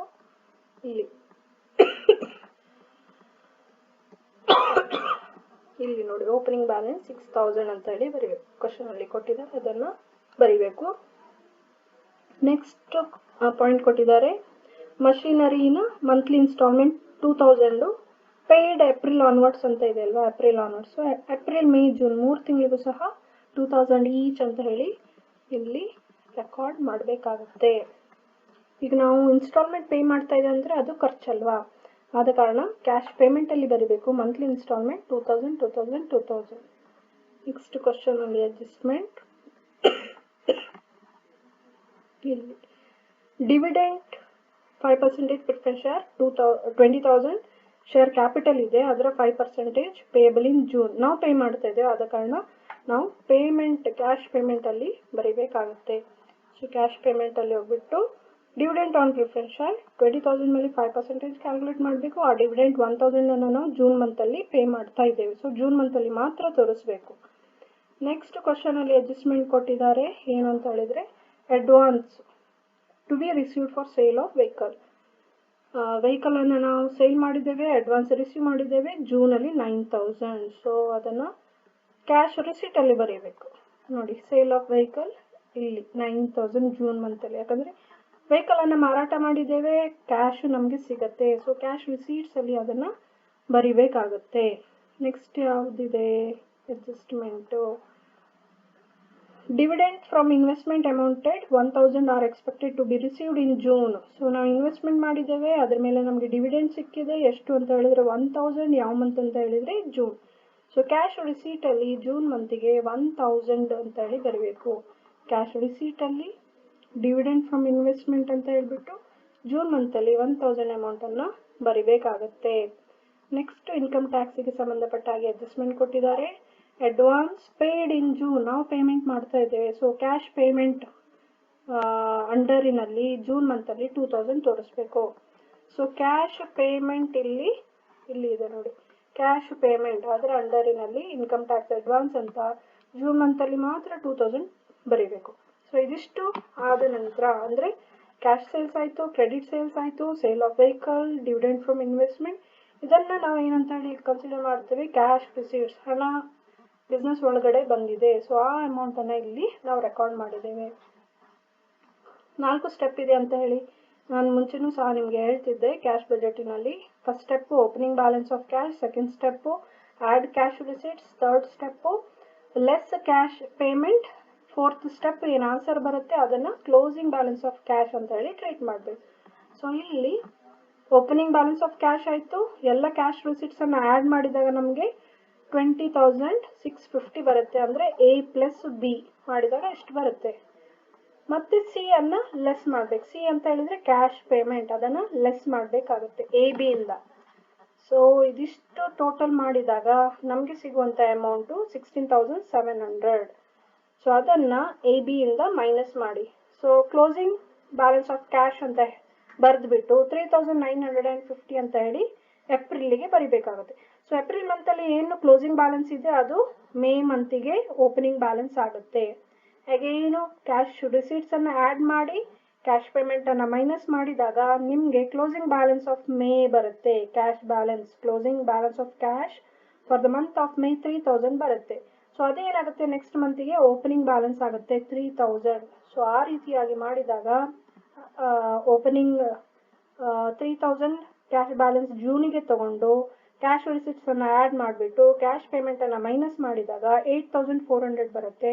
ಅದನ್ನ ಏನಂತ ಕರಿತೇವೆ? Closing balance of cash. ಈ ರೀತಿಯಾಗಿ 3 ಮಂತ್ಸ್ಗೆ ಸಂಬಂಧಪಟ್ಟಂತ ಕ್ಯಾಶ್ ಬಜೆಟ್ ಅನ್ನ ಪ್ರಿಪೇರ್ ಮಾಡಬೇಕಾಗುತ್ತೆ. Thank you.